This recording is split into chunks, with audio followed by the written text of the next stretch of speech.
buddy. Good. You? You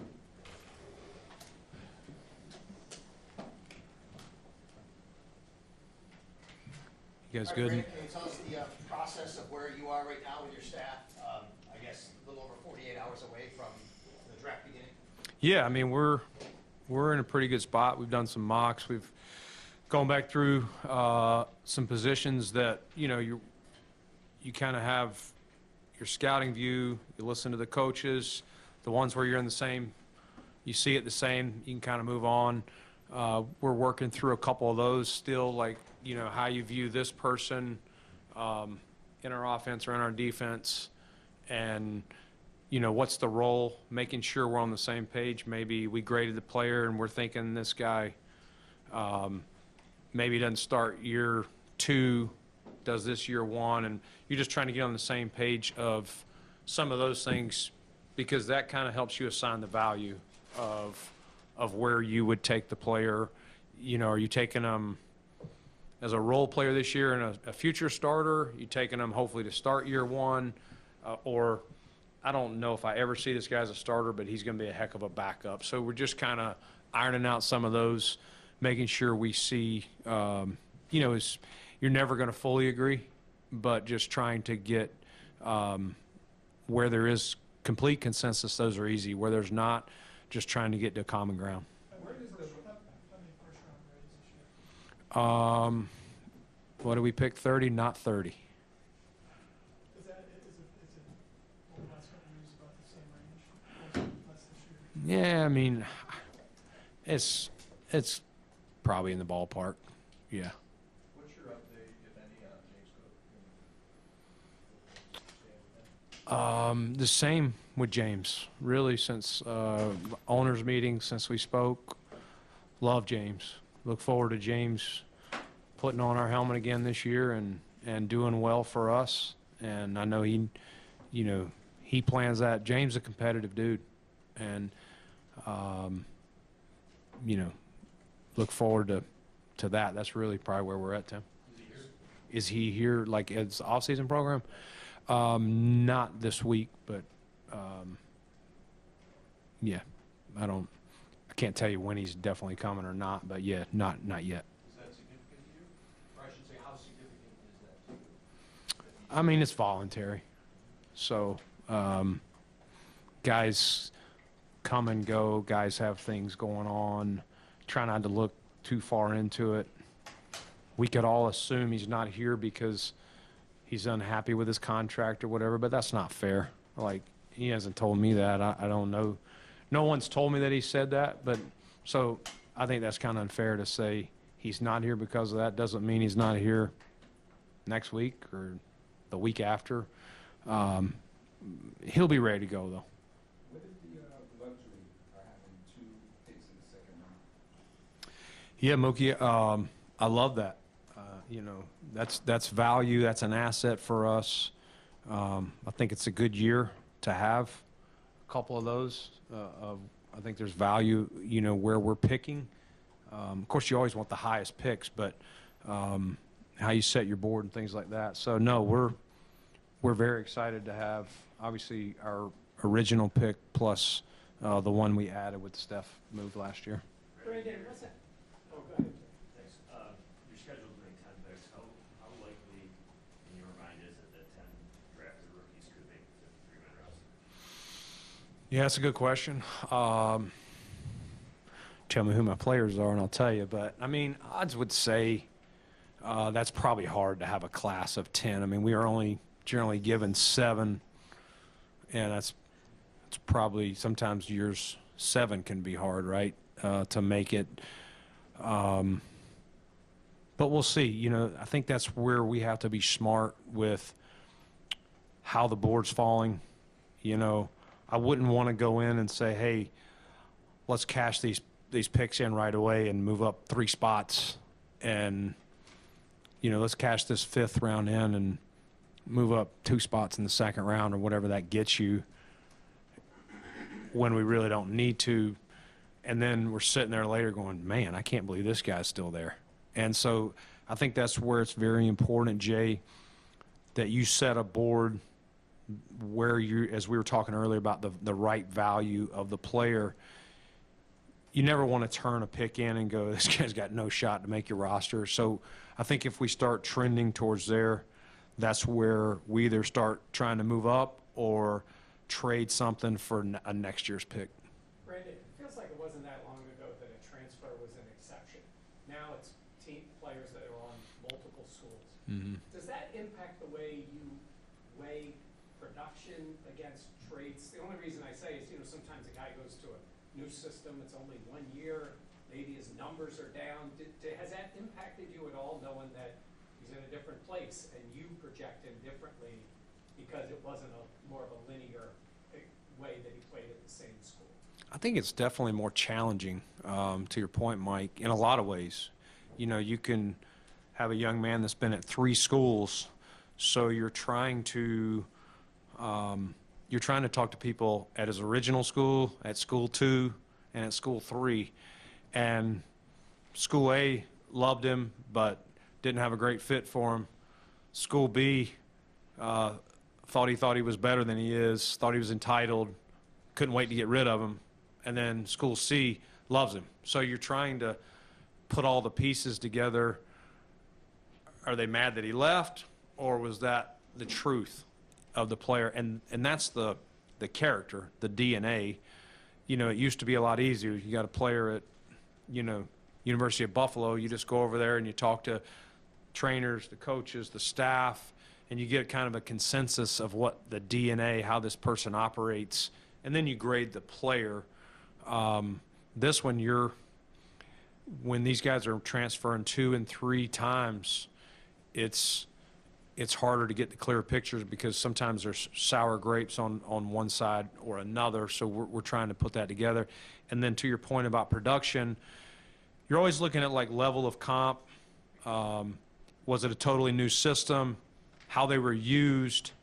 We're in a projection business, and sometimes we are projecting them to play in a different way. Hey, we believe he will do well the way we would use him, but maybe we've rarely seen that, just the way he's been used in college, or maybe he was rarely used. I mean, sometimes there's guys, Taron Johnson played outside.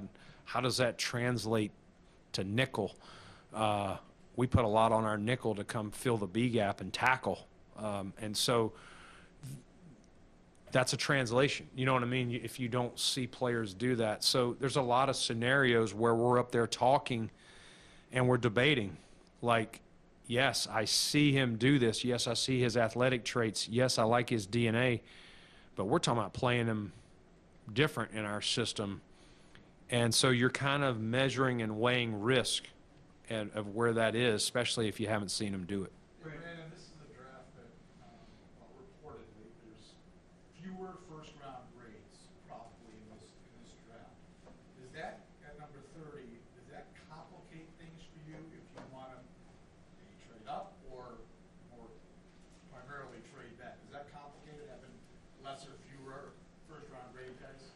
Yeah, I don't know. There's always talk, and your board, you might have, I'm making up a number, let's just say half. You might have 16, and another team might have 18, and another one may have 13. And so everyone has their value.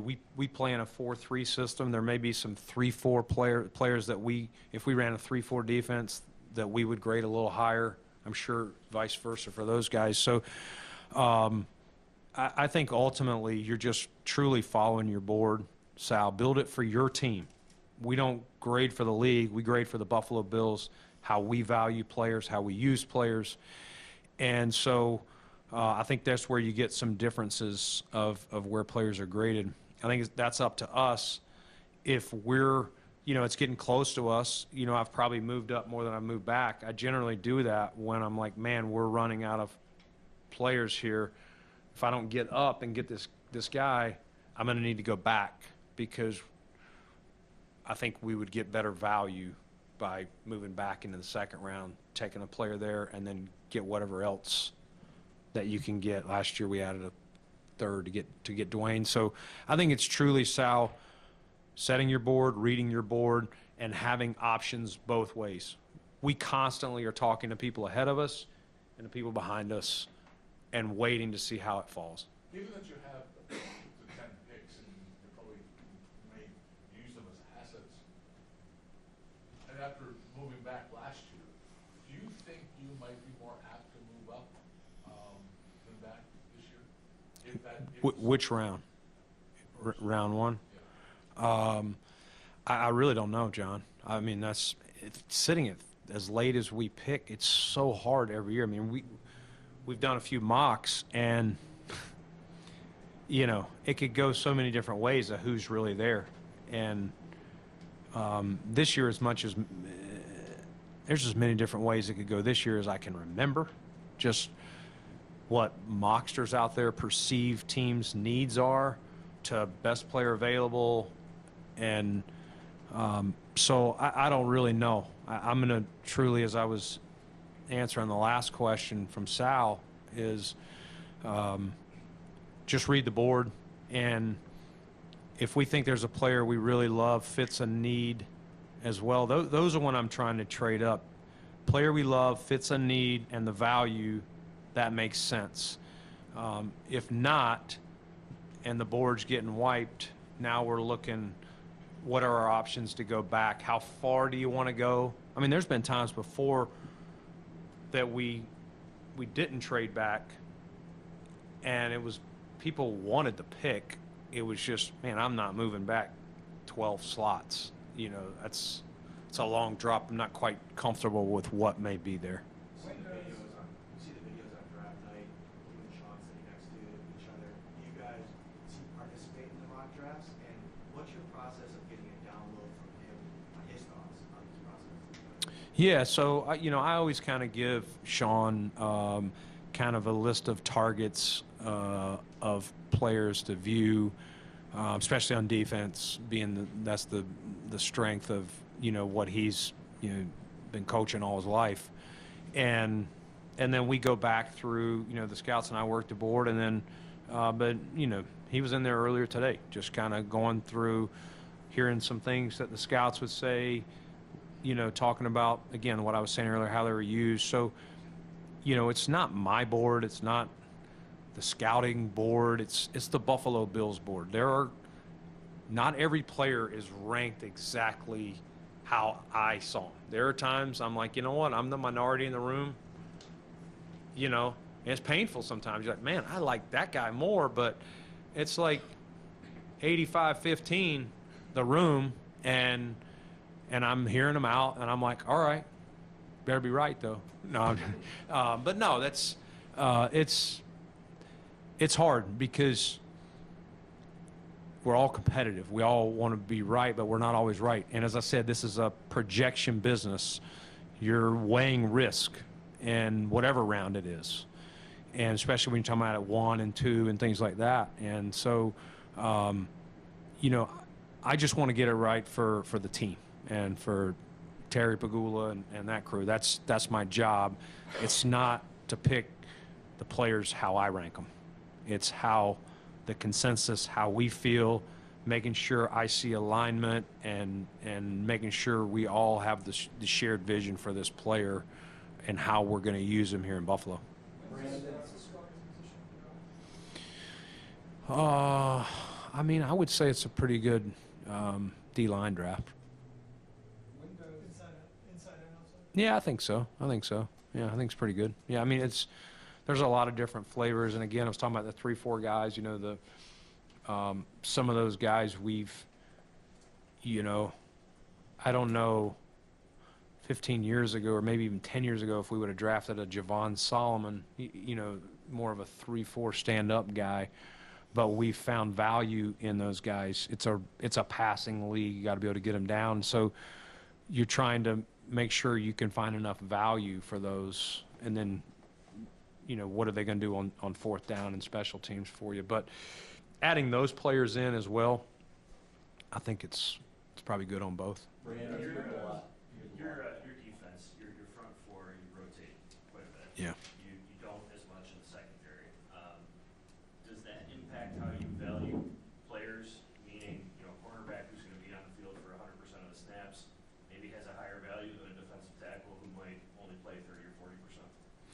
Yeah, good question. I think it's just how impactful one is versus the other. I think they're both high position value, and I think you can look at that by contracts in the league, what these guys are getting paid. I mean, if you've got an Aaron Donald, that guy in his prime, you'd probably take over most corners, okay, even though he doesn't play every snap. And that's a very fair point. But you got a guy who can play man, can play zone, has speed, tackle, and turns the ball over. That could be more valuable than a lot of defensive tackles, especially, a two-down player who's, more of a run player than a pass rusher. So I think you would truly have to discuss player versus player, where's the most value. If you can, we had Josh Norman in Carolina.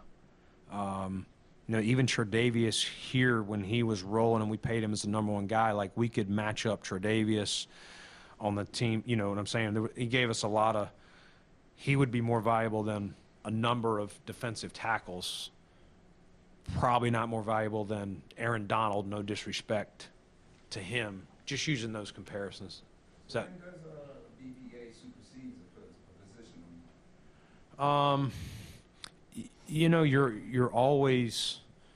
You're always trying to take the best player, okay? But as you move down in the draft, to your point, to Jay's question earlier, like you don't want to start drafting players that you're like, man, I know this guy's better than this other position, or we have him rated a little bit better, but I'm not sure with what we've already added if he can make the roster.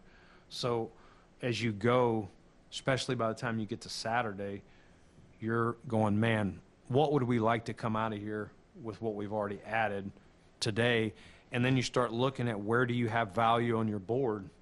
So fourth round, if we're like, man, we really need a corner, and we're like, man, we only see two guys that we really feel good about, we probably better take one in the fourth round because he's probably not going to be there in the fifth. You know what I'm saying? Unless there's a position of higher need. I hope that makes sense. Brandon, operationally, so you say you build the board for the Bills, not the league, right? So I'm Yes. curious. So let's say you don't need a franchise quarterback. If you have a guy Feel good with our guy? Yeah, you have a guy coming out who would normally be, you view him very highly, he could be a franchise guy. Does that impact then the grade you put on him in that particular draft, or do you lower him because you don't need that particular guy? You talking about any position or I'm using quarterback as an example. quarterback? Yeah. Let's just say you have a guy you think is truly a franchise guy coming out.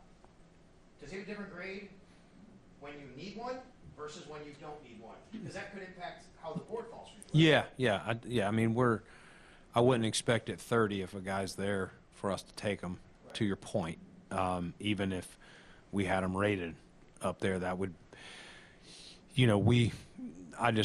I'm not there. If Josh's career was winding down or something, maybe you would look to do that, but there's too many other valuable players. So to your point, yes, especially at quarterback, because you can't run, you hope you're only playing your one in the game. You hope the other one's holding the clipboard all game, all season. So what is the true value of that? So yes, we would lower that. I think it depends on each position how you would do that. Some of these positions, defensive tackle that Jay's talking about, you could have, even if you have an Aaron Donald on your team, you're still looking to put somebody beside him, and then that's a position. Injuries can happen a lot, so and as we rotate guys, you better have the next man ready to roll. So it's kind of a different mindset for each position. Brandon, You you know have with a lot of Tre'Davious, experience. how does that impact maybe how you attack that position entering the draft, and what are you hoping to get out of him in the second go-round?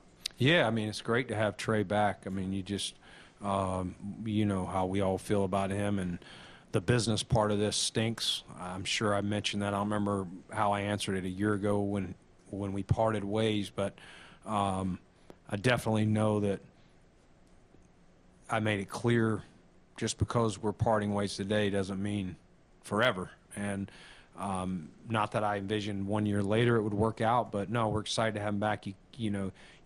hard to find a guy who's been here since we started this thing and had great things. Unfortunately, had some setbacks with injuries, but he brings great experience to our team. Felt like if you watch his film, it really improved from the start of the year with the Rams to how he played down the stretch. He's another year off of the injury. So we have a lot of confidence in Trey, but no promises were made. We don't really do that a lot anyway. We're, let's just roll the ball and go. But, yeah, we're pulling for him and would love nothing more. If he wins the starting job, that means we feel good with him. Brandon, you have a lot of experience with guys like Brian Gaine and Terrence Gray and guys on your scouting staff. How much does that help, and how much valuable is that when the bullets start flying on draft day and you know that you're a couple minutes away from being the turn pick? Yeah, great question, great value. Those guys, they've been around me a long time. They know how I think. They know I'm impulsive, as I've told you guys, and hold me from trading up or something crazy. But it's great. They sit right to my right, as was alluded to earlier. Sean's to my left, and these guys are constantly updating. They're having conversations. You want to call this is what it is. They're sliding me notes. They're grabbing me to the side, whatever it is, keeping me updated of people are interested in your pick, or, hey, if you want to move back, I think this team or this team would be interested. This is what we're talking about, and I'm kind of surveying that. And just you're monitoring that, monitoring the board, but it's great because I don't have to – they know how I operate. We got a lot of continuity on the staff. We added Matt Bazergan a couple years ago, moved him up to our college director. This is kind of his first time through running our meetings from a college director standpoint, running his role, and he's done a great job. Gain, Terrence, it's great to have continuity there because when the bullets fly, they know how you think and feel, and they can kind of read your mind even if you're not verbalizing something. So Brandon, you talked about handing like a list of targets to Sean, right? Like, hey, these are guys that you should have on your radar. How often do you get the players that you're targeting? Do players often say? It's a long list. It's not it's not like 8 players. Yeah. It's and the other part of that, Matt, is, hey, we've ordered these guys. Again, I'm going to make up a position here on defense. We've ordered these safeties, and we got these 3 or 4 guys in the 3rd round. This is how we see them. This is their role. Like, this guy's a safety only. This guy could be a nickel safety, like we use Cam Lewis a little bit. This guy has played corner, but we think his best projection is safety. Like, this is how we see him. How do you see him? Like, take a look at these. We're in different orders, in the scouting world. We got different viewpoints. So sometimes it's that as well. But no, it's a wider range. Not as much at the bottom of the draft, more higher in the draft, knowing that those guys, you would hope to count on for a more prominent role. You'd love, we love it when we get the back end guys, but that's a lot to throw on the coaches at this point. So how often are you genuinely surprised, whether for the good reasons or for the bad reasons? Like, I can't believe that this guy is here, or how the heck did that player already go? Oh, a lot. Yeah, I mean, every year there's guys that go in the first, and you're like, man, I didn't see that. People probably said that about people we've picked. And then same thing, there's players that have fallen to us, and you're like, heck yeah, I would have lost that bet an hour ago, the way things were falling. That, because sometimes there's a run on positions, or, again, everybody values players differently for their team. And again, we know, needs at some point are going to come into play with how teams select, especially if, the first round they went corner. Well, if they're getting close to you and you're looking at a corner in the second, you're probably not worried about them double dipping at that spot. Brandon, how does the everybody eats philosophy that was so successful impact the value you're willing to invest in the wide receiver position? Oh, I mean, I think that was a good motto, a good team concept for us last year. But make no mistake, like anytime you can add like we're not going to like not add someone to the, if we think there's a player in any round at receiver, tight end, running, like whatever position you're, because the everybody eats was really everybody on offense. So wherever that is, you're probably talking receiver. Yeah, I mean, if we see a player that we think would add value to our group in any round, we would add them. How much? One second, defensive tackle, how important is the third down component to their skill set, and like how high is it? Yeah, I mean, it is. You have that saying, like, you still got to get to third down. And but, yeah, if it's truly, you go from, is it just strictly a 2-down player? Is it a 2.5-down player? Like, the guy's not a throwaway on third down. Maybe he's not full of moves, but he's got enough to at least condense the pocket. We think this guy could get us 2 to 3 sacks a year. He's not going to end up with 0. So I think each one of those has, and the more dominant they are as a run player, the more value. If they're a solid run player with none, you're going to kind of, if this guy is like, everyone in the stadium knows when he's out there, you're not running on him, like that would be valuable, because that's going to help us get to third down. Probably not as valuable as a guy who can get you a good number of sacks inside, to your point. And again, going back to how contracts, the guys that are getting paid big money are the ones that can win when they get their one-on-one rush opportunities. And the second part of that is get the quarterback down. I mean, more and more quarterbacks like ours are mobile. There's not as many statues, so it's made it harder for some of these D linemen that maybe are good rushers, but then they get to the top of the rush and they don't change direction well. And so these more mobile, a stiffer quarterback that's just going to sit in the pocket and throw it, you don't really have to worry about that. But we're seeing more and more as our game, there's more mobility with the QBs. And so, you almost have a two part to that rusher. Can he beat let's just say can he beat the guard or the center?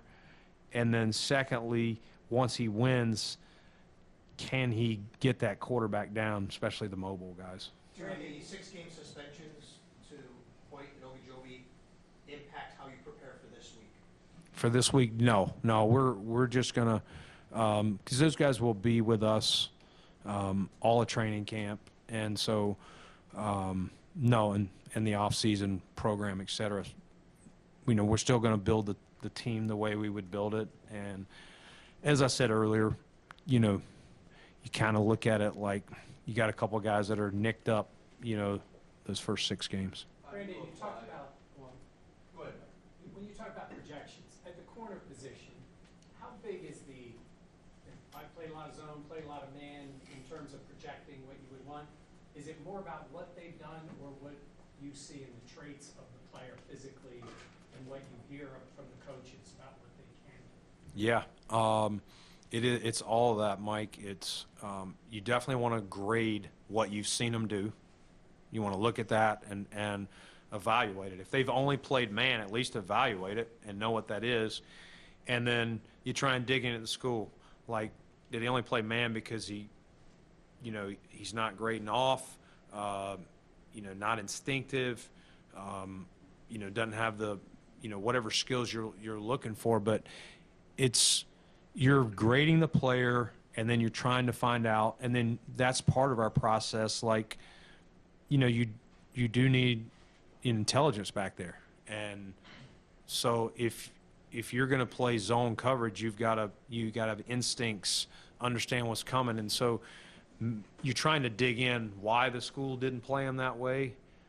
It may not be the player's fault. It may be that's just the way that defense, that coach wants to play, and you get around the kid. And sometimes that's where we'll do a private. We'll go out there, send the coach out there, and get on the board with them, give them some things, and watch their movement, how you would play them. It's still projecting, But that's part of it. Part of what we do with the coaches is get them on the board, have Zooms with them, get them on the grass if we're working them out, doing a walkthrough with them, whatever it is, and try and answer some of those questions. How do they learn? I mean, sometimes you're going, all right, if we draft this player, can he learn by just watching film? Is it by drawing it on the board? Is it by going out there and walking through it? So you're trying to figure out, oh, he can't learn well here, but if I can walk through it with him, he'll get it. He'll be fine. And I do think he can play man and zone for us. Still a projection, but that's kind of how our process works. How beneficial is those Zoom calls? How beneficial is it? It's very. I mean, some of it is just, you start out with, do they communicate with you well through setting them up? And what is that like? Are they on time? Or do they got a pad and pencil ready? Or are they just, we've had them before where, guys in his car driving down the road and like, come on, dude, like pull, the coach is like, can you pull over and let's talk through this. But most of them you find out they're very professional. And again, it's learning what football foundation they come in with, and then teaching them stuff and seeing how quickly they can kind of pick it up to how fast you would be able to move with them. Is this player going to be fine in the room? I can teach him when I teach the vets, or is this player going to need a lot of one-on-one year one to kind of build their football foundation? How much Position more? players, how do you evaluate the special teams component? And does it slide based on the grade? Meaning, first round grade on a guy, maybe it's not as important, but we're getting towards the back end. I mean, how does that, Yeah, how do you put that bake that into the cake? it's probably a good way you put it, in the sense of, unless you're taking a guy high that's an elite returner, you're like, yeah, I'm also getting a returner here. But if you're talking about, covering kicks and gunners and things like that, as you move back in the round, you start talking, how do we get this guy a jersey, to get him on the field? He's a linebacker, but he's not going to get in front of our front guys. So is he going to be good enough on special teams to get a jersey, or is he going to be inactive, assuming we're healthy? So those conversations we're having now, and then, based on what we've selected in front of them, but that definitely, especially as you get into Saturday's picks, round 4 through 7, unless you're talking about a quarterback, you're talking about, or a defensive tackle.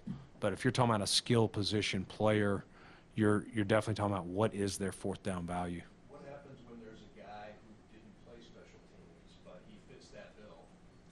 Whether it be he's a safety, linebacker, whatever. Yep. He's got those, how do you? Great question. We've got new special teams guys. I think they've done a great job of going through and finding those guys that, to your point, linebacker, never played it, but you hope maybe as a freshman they did, but if not, you're looking at how they are in like speed and space. That's what a lot of special teams is: change of directions, straight line speed, all that stuff, using their hands, getting off blocks, like the things that they have to do at their position, what translates and what is their body type, how would we use them? And we've been having those conversations with those guys as well. To Tim's point, does it change this year based on the kick return rules? Because you're going to have to cover more kicks now. Yeah, I mean, we're definitely talking about, how that'll affect, and there's definitely going to be an increase in kick returns, which is probably going to be less punt returns. But you still got to prepare for both, because it's a new year of a new thing, so we'll have more knowledge. We believe we know somewhat how it'll go, but probably tell you a lot more after, X number of games, or, after the season. Brandon, in an ideal world, as you look at your roster as it's set right now, do you think you have more needs to address on defense as you look and project? Probably, yeah, probably so. We're always looking for depth, though, John. So it's important for us not to pass up players that we're like, man, we look a year from now, let's just say we have a player on last year of his deal And, you know, that's where you're weighing in this seat now versus, let's see, if you draft a player outside the first round, you get them on a 4-year deal. And just because they're not going to have a major role, you know, look at Terrell Bernard. We draft him, barely plays year 1, but steps in year 2 as a starter and so on. So that's the balance you're doing, trying not to overdo for now and forgetting about the future. You're balancing special teams and all that. And the other part of that is you start looking, well, you got more needs on this side of the ball, and you leave some good players on the board. You have some injuries, and you're going, dang, if I had known that, I would have taken this offensive guard, whatever, you name the position. But we went for needs. So it is hard because you want to make sure you're drafting good players. You always want to fill needs, and that's where we try and move up and down the board to answer needs with value, but not in the sake of passing over, a player that's clearly better. Hey, Brandon, what's your theory on everybody still having their first round pick? Not in the trading system. I know. I don't think I knew that till recently.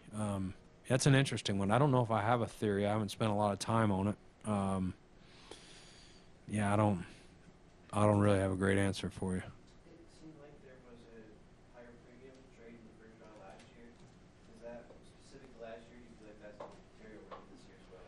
I think more people are open to trades. People see it, and again, I don't know what'll happen. I don't have a great, people are saying, well, people aren't going to trade up this year. Well, that means there's not going to be trades, because if they're not trading up, then nobody's trading back. But, people also get on the clock, or they're getting close to their pick, and they're like, man, I really like this player. We're 3 picks away, or we're 5 picks away. I'd like to get him and not take a chance on losing him. Maybe at the start of the day they didn't think he would be there or whatever, or they were just kind of like, yeah, we'll take our pick or we'll move back. But I think there's still going to be plenty of action through the weekend. I just think enough people are going to want to target certain positions, certain players in certain rounds. And again, it's so hard to predict. Where do the quarterbacks go? How many go in one? What position players does that push down? All of that can affect, how many trades there are on Thursday night. How important is having more speed on your back end? You take speed everywhere on the field, Mookie. I mean, that's I'd be lying if you said you always want speed. But I'll also say you got to make sure it's a football player in whatever position it is. And so on the back end of the defense, you got to make sure he's got instincts, can tackle, can see the field and all that stuff. But yeah, if he's got enough of those characteristics and traits, and he's got speed too, you'd sign up for that all day long. Brandon, what do you think about some of the former people playing in football, like Ron Rivera, becoming general managers in college? Andrew Luck, the general manager now, and where all this is shifting. Yeah, no, it's. The NIL world has really changed everything, and I've over the last year and a half, I've spoken to several athletic directors, just asking about people in the league and how we do cap stuff, and I've spoken to a couple of guys who are in these GM positions of position values and where we allot our money, and just kind of going through. Theirs is going to be a little different, and they're still working through. They obviously don't have a CBA and things like that, but I mean, it's been talked about with all the transferring multiple times and NIL.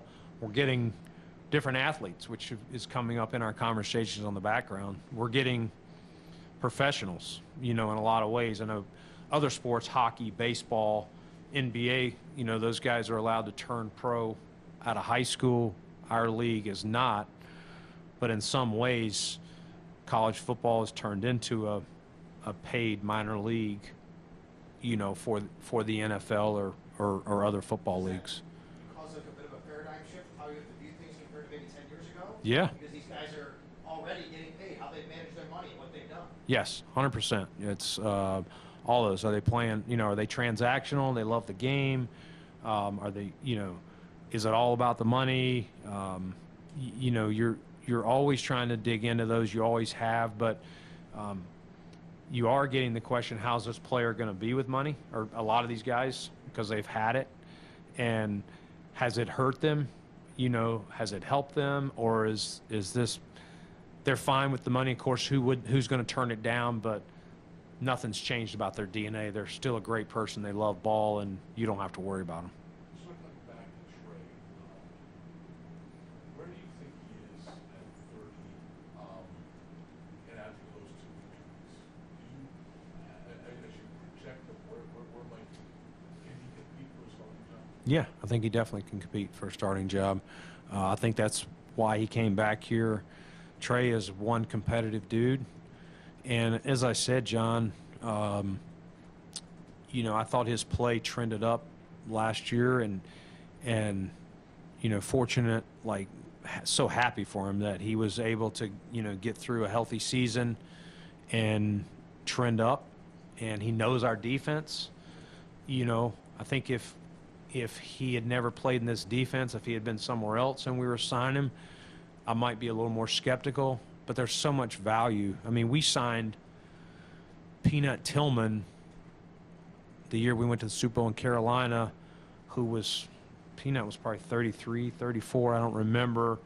His best years were past him, but so smart, picked up the defense right away, had not been in ours.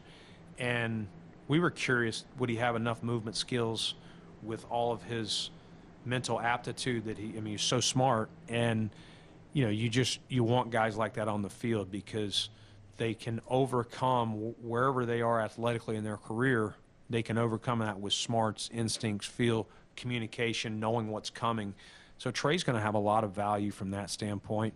Like I said, he's going to compete his butt off, and how can you not root for him? Having Trey and Dane back, how much more comfortable does that make you at that position? Yeah, those guys have started a lot of games, big-time games for us, playoff games. We've won a lot of games with those guys. Trey definitely in starter roles. Dane's been in both roles for us. I could go here for another hour on Trey White and Dane Jackson. Those guys are Bills Blue DNA. It's guys like that help you win. It takes all sorts of ingredients to create a winning culture, a winning team, and you can't get enough guys like that. So it's great to have those guys back in the mix, and I'm sure Dane's going to be competing, for that starting role as well. He started a lot in this league. He got banged up in Carolina last year. New place didn't go as well, but I'm sure he's looking for a clean reset here as well. I'm sorry. Is Trey one of those corners who can project to become a safety later in his career? I wouldn't put anything past Trey. I don't think that's where we're at, but Trey is very smart, very football smart, instinctive, and so I would not put that past him, but we're not looking at that.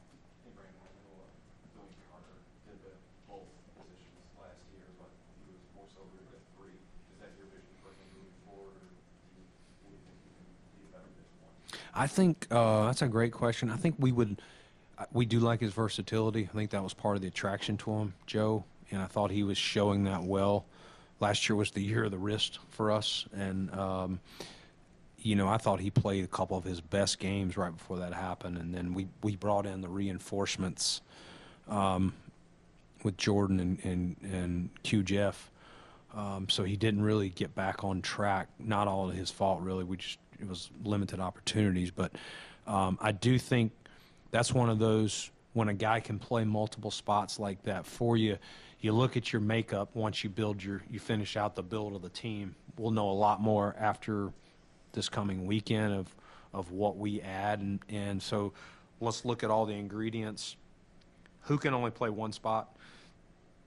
Who can play multiple spots? And then figure out, hey, you know what, and I'm just making this up, if you add another 3 tech, maybe you say, hey, Dwayne, we're going to major as a 1, but don't lose the 3 because injuries do happen.